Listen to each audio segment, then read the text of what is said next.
Hey rum fans, welcome back to the channel. This is a video for you dedicated, loyal followers. Again, I will unlist this video in a few weeks from now, but I just want to kind of set the scene of what you've got to look forward to. If you've seen a video on my other channel where I'm taking kind of like a sabbatical for a month, I always take 1 month off a year. Normally it's November. This year I'm doing this month, October, but this channel will still roll, because it's quite easy to film and it's no research involved apart from prices, just me tasting rum. Really easy. So this video is going to roll. I think I've still got obviously, because this is going to come at the end of I'm going to schedule this for the end of the Jamaican rum series. So we are now at the start of the next series, which was voted by you on my community feed, on YouTube and on by Instagram as well, and a couple of polls on Instagram. You guys, I stuck a few ideas out there, but the vast majority of you went down the route of Barbados. And I have to say, I'm actually quite happy with that. I did put Cuba out there as well. I did put Guyana, but I'm really, really happy we've gone with Barbados, because for you loyal fans that have been watching me for maybe a month, maybe, 2 years, 3 years doing this, I personally do not feel that I've given Barbados enough love. I've tried a few of the rums. You will see that there's a lot of brand new bottles here, but there's a few half-empty bottles here as well. And never really been, gripped by Barbados, except for the plantation rums. I kind of like plantation. There's a few rums here that I really don't like at all. The Dawley's XO, I just think that's a heavily sherry forward rum. But I'm looking to give this a whole blank canvas and just take me on a journey of Barbados rums, probably going in price, although there's a little caveat I'll explain in a second, and starting sort of going price order, if you like. Now, if you're just joining me, or kind of join me in the latter stages of the Jamaican journey, there's a couple of bits of criteria that I think I'm going to have to probably look at after this series. But normally I say £50 in the UK, which translates roughly, give or take, $60, 60 euros kind of thing. I think I'm going to sort of, because of inflation, especially in the UK, I'm kind of going to have to bracket that maybe 60, which will probably go up to sort of $72, $74, 70-ish euros, give or take. But loosely, because we've got Dawley's 14 here, which is a lot more than 50 quid. Now, if Dawley's 12 pushes that at the moment as well.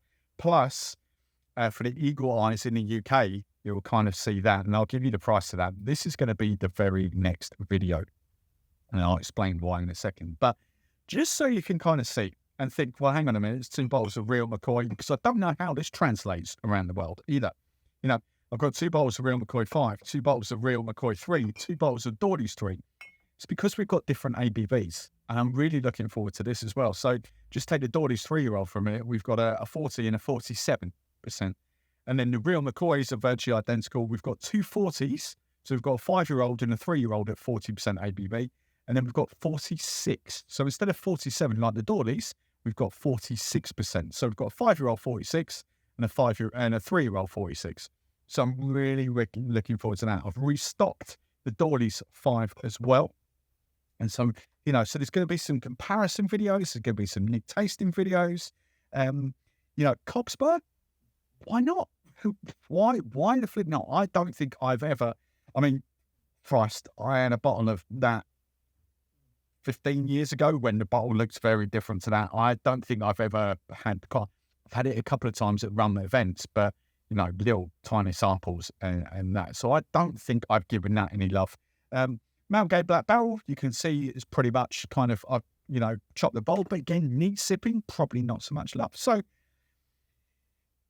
I'm massively, massively looking forward to this. Now, the 2 things that I'm going to be looking for, obviously this is going to be more neat sipping.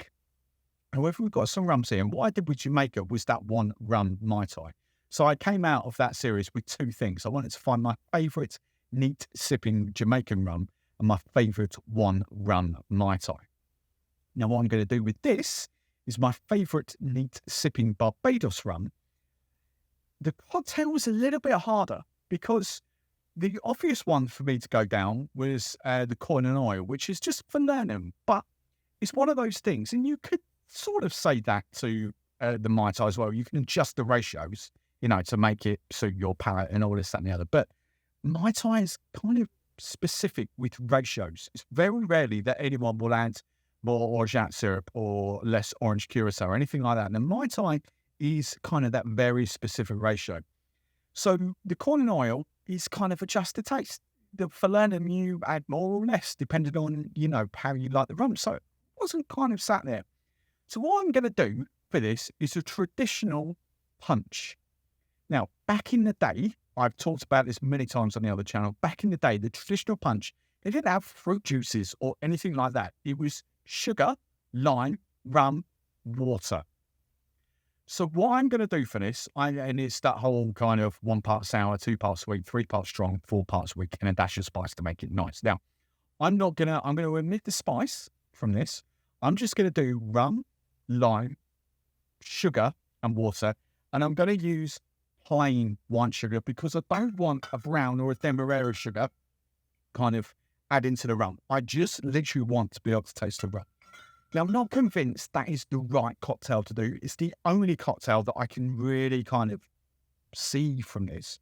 And bearing in mind, am I ever going to put some of these rums in a cocktail? No. I'm never going to put Dory's 14 in a cocktail. Yeah, the rest of these, probably Plantation XO, but the rest of these potentially have got cocktail mileage in them because actually the vast majority of these do fall under that 50, 60 pounds in the UK. Now, there is one rum here that I'm very looking forward to. So there's 2 bits of news that I've got to give you here as well. Firstly, you may have kind of seen, depending on the video drops of the other channel, you may have kind of seen that I am sort of partnering up a little bit more now with Master of Malt, and they are sending me bits and bobs, gifted rum. So I'll make that perfectly clear, in every video, whether Master of Malt have gifted it to me, whether I bought it. I always do. If I ever get rums gifted to me, it's kind of always a thank you to. I always say that, and the little button gets checked so you can see it's paid promotion. But the vast majority of rums that I kind of feature have been, bought and paid for, or I've had for a flipping long time. So working in collaboration with Master of Malt for the new channels coming, the British Modern Tiki Rums, and they were also sending me other bits and bobs in here. And obviously, the Boutique Rum Company is owned by the same people, Atom Brands, Atom Labs, essentially. So I've got this bad boy here. Now, I'm not going to give you the price of this yet. This is going to be the very first rum that I release because I actually want to see how my palate develops over the time. This is effectively a 12-year-old Foursquare, but it's a very expensive 12-year-old Foursquare. Very expensive. It doesn't fit into this price category as well. But I want to taste it first to get my general perceptions. Probably by the time I get around to it, it'll be 6, 7, 8 weeks before I get onto the Dawley's 14 and the Dawley 12 and the 14 there to then do a side-by-side with that. So it will come out twice. But I'm looking forward to just going down a journey, looking at Barbados rums. And here's something for you loyal viewers as well. The first few videos would have been filmed before you see this. Of course they will, and they'll have to be. But if you've got a better Barbados cocktail that I could feature, then I'm willing to go back after like 2 or 3 videos and change that. I just can't think of anything. It's got to be one rum. It's got to be pretty, neutral to a certain point to allow the rum to shine through. With the Mai Tai, we wanted Jamaican rum. Jamaican rum should punch through. Barbados rum is very different to Jamaican rum in that sense. So, we've almost got that. So I think a neutral rum punch for me fits at the moment. My mojitos and things like that, daiquiris, yeah, I'm never going to, that's a stupid thing because the only ones I'm going to enjoy in a daiquiri are these. I don't do aged rums in the daiquiris. I don't really do aged rums in mojitos, so that's pointless as well. So I kind of need that neutral cocktail. But for now, I'm now going to be diving into filming the first 2 or 3 videos. We're coming up for that. But let you know, I'll unlist this video. So this video won't even exist like 2 or 3 weeks from now. But this is purely for you loyal followers. Thank you for choosing Barbados, and I really can't wait to get stuck in.